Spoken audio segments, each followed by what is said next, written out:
really appreciated his words and the way he taught us that all our connections are important and that everyone matters in so many different ways. He's going to teach us unkindness this morning.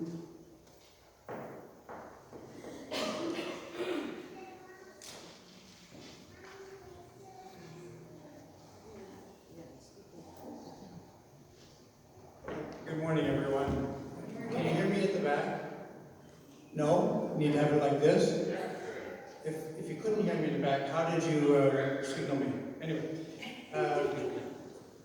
yeah, please wave your hand at the back if I'm not loud enough. Thanks for having me. Thanks for the second chance, by the way. For those of you that know us, you probably do. I didn't make it the first time I was invited here. I wound up in the hospital. I'm okay, but I would have much rather been with you that day. Yeah. So I appreciate that. Second chances are part of what the Christian community is about. When they asked me what passage I wanted read, I'd already looked at the reading set of today, and I'm an Anglican, so we're used to reading all like 4 or 5 passages. Forgive us. And when they asked me what to do, I said, well, I just picked those 2 because I actually was working with all 4. But there was something about it that really captured my imagination. I've been in social services almost all my life. I've worked as a social worker. And one of the jobs that I had was in an apartment building that was for people who were poor. So it was subsidized income. The only thing that tenants had in common was that they were financially challenged. And I want to tell you a quick story about that. One of the tenants there. I got in on a Friday. She came down beaming, and she did one of these. She had a check. She did one of these with the check. Somebody who was poor in her family wrote her and said, I know you're in a bad way financially, and I'm just thinking of you. Here's a check. So I said, what are you going to do with it? You'll find out. She came back a few hours later, bags from the thrift shop. She bought herself some clothes. She had bags from the grocery store. And I said to her, boy, that's a good choice. When you have challenges around money, that's a good choice. She said, I'm not done yet. I'm not done yet. And she gave me that big toothy smile. I said, and I asked the same question. She said, you'll find it. So it was a Friday. I think it was around 4:30, 5 o'clock. And that was a time, I always worked a little late on Fridays because that was the time when everybody was coming back from school, from work, from appointments. And she came in to the office with a big bag of a bucket of chicken and some fries and some pop. And we went to the community kitchen at her request and got some plates and went out to the front where there was some picnic tables and a kind of a low-lying place that people sat. And as people came back, she invited them to have something. And it was like the days we've been having the last while. It was in the mid-20s, sunny, cool air. And in short order, there were about 20 of us in front of that apartment building. And when I asked her later what that was about for her, she said, this is my community. I wanted to give something back. That tremendous sense of kindness. Now that's a story that's got to be 10 years old, and I come back to it from time to time. It was probably the best meal I was ever invited to. Lots of laughter, lots of joy, people on the margins who knew where the food banks were and where the community meals were in church basements, whose food security is an issue. That day had fast food, and you can debate the merits of that, but it really did bring a lot of joy. And what I like about that story is she had every reason to be unkind. People had been unkind to her as a girl, as a teenager, as a young woman. She had gone through some terrible, terrible things. And somehow that didn't completely absorb in her. She resolved those things. She was a survivor in the fullest sense of the word. She chose kindness. I think that's something we all can do. The essence of the gospel, in my humble kind of evaluation of things as a layperson, the essence of the gospel is just that, love. And I like that because we can all do it. If Christianity was about understanding complex theological issues, or having spiritual practices that were sort of approved by the community, or living a certain moral code, some of us couldn't come up to that. But love is something we're all capable of. Kindness is something we're all capable of. So the passage we're looking at today, I was just thinking about three quick ideas that I hope help us. One is, how do we do that? How do we let kindness in and keep flowing through us? What will the kindness do when it gets in us? And I think all of you probably know some measure of that already. And then why? Why should we be kind? I think the first thing that we should consider is that the Hebrews passage, it seems like it's a Proverbs in a way. It just says things like, remember people in prison, remember your marriage, remember your leaders. There's lots of pieces of advice. But it's that phrase, I think, that teaches us how to remember the struggles that people go through, to remember how hard it is sometimes for people. Remember people in prison, remember people who are being abused. That's what the Hebrews passage says. I was thinking the other day about Tommy Douglas, and some of you know that name because he's seen as the guy in Canada that really brought about medical coverage. There's a great story about Tommy Douglas that I like, and don't do it now, don't Google it now, but Google it later. He had a diseased leg as a boy. And he and his family immigrated to Canada at a time when Canada had no coverage. You had to pay to go see a doctor. And when he was about 12, the doctor said to his parents, he needs an expensive operation, or I can cut his leg off for cheap. And the only thing the parents could afford was the leg being cut off. So they let Tommy Douglas know that.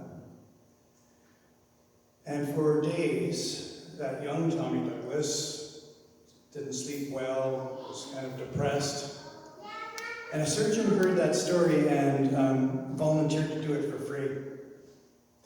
Now, Tommy Douglas was preparing as an adult to become a Baptist minister, but got a hold of social gospel theology, where justice and love at a community level captured his imagination, and he chose politics instead of ministry.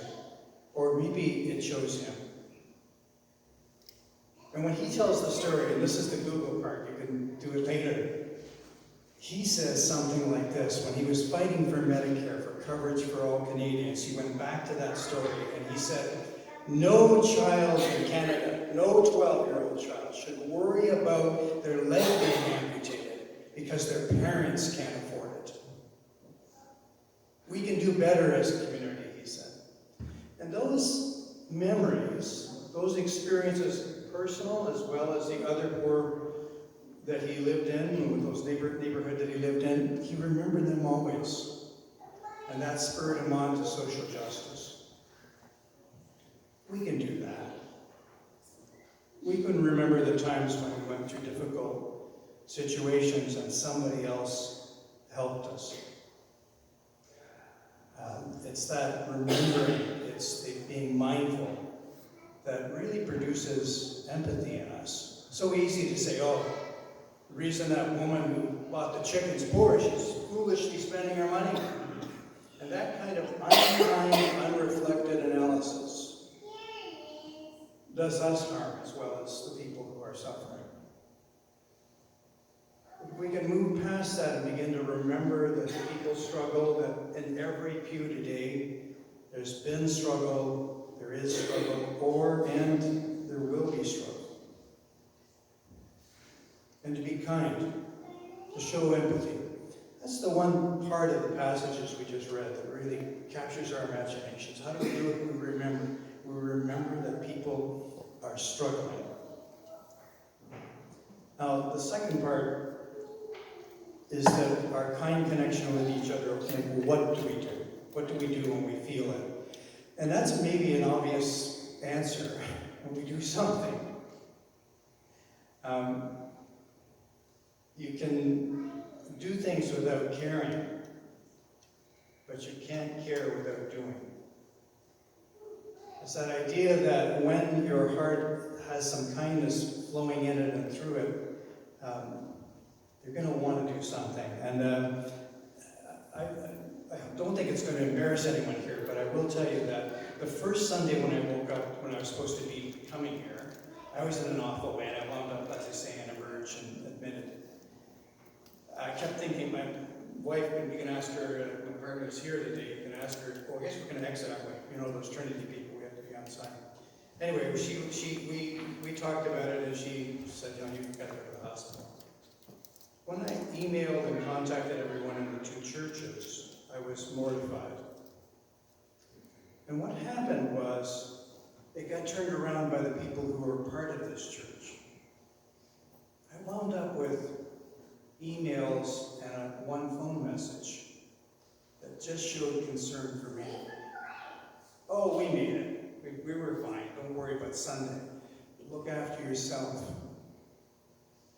And that little act of kindness by people who I only knew through email was moving. It was kind of reassuring. We can do that. We can smile at someone, shake a hand, send an email, drop by. It's such an easy thing.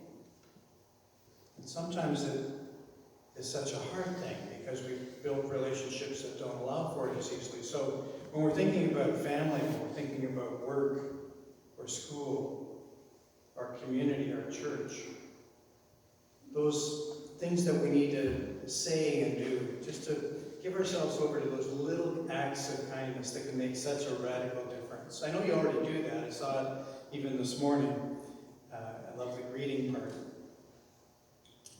How we cultivate kindness is to remember what happens inside is that we do something. And the last thing that we want to consider today is, why do we show kindness? What's the deal? The Hebrews passage that we read says that sometimes when we're entertaining people, we're actually entertaining angels. I love that. The King James Version says, entertaining angels unaware. This week, I went to Kitchener-Waterloo for some business. I just had a couple of hours, I had to do something. And the rest of the day, Kim and I played tourist there. We were walking by St. Andrew's Presbyterian Church in Kitchener, and there was almost a life-size statue of a beggar. Neil, he was sitting. The robe that he was wearing in the sculpture covered most of his face, but you did see a beard, and there was one hand out. And when we got closer, the hand had a nail print in it. And then underneath was the plaque that said, I was hungry and you fed me. I was thirsty and you gave me something to drink. As you've done it to the least of these, my brothers and sisters, you've done it to me. I think that passage, that image, as well as what we just read in Hebrews, elevates humanity. There is something of God in everyone. God created people in God's image. And when we recognize that wonderful, wonderful idea that all people are God's people, we can come back to that even when it's difficult to be kind. All right, God loves you. I'm not sure why at this moment, but I do know that you're made in God's image. And I need to come back to that again and again, that radical idea that we sometimes see in ecumenical talks, sometimes see in human rights talks, this idea that somehow there's an equal playing field for all humanity. All people are God's people, and the commentator William Barclay said, our help must be as wide as the love of God. So that's my kind reflections on kind connections. I noticed on your website a wonderful phrase that Pastor Paul wrote. I'd love you to partner with me in building a strong community of kindness. A strong community of kindness, that's your goal as a community. It's a wonderful goal. It can be that love that flows through us, that as we see a need, we meet it. We treat people with dignity, but there's always this idea that when we are full of love or kindness, we will act. It will make a difference in the world. It might be really big things, like what Tommy Douglas did. It might be more likely really small things, that our partners, that our children, that our families, that our church community hear things from us and see things from us that are kind and uplifting. It might be that you'll buy a bucket of chicken for someone else. And may God help us to be kind to everyone.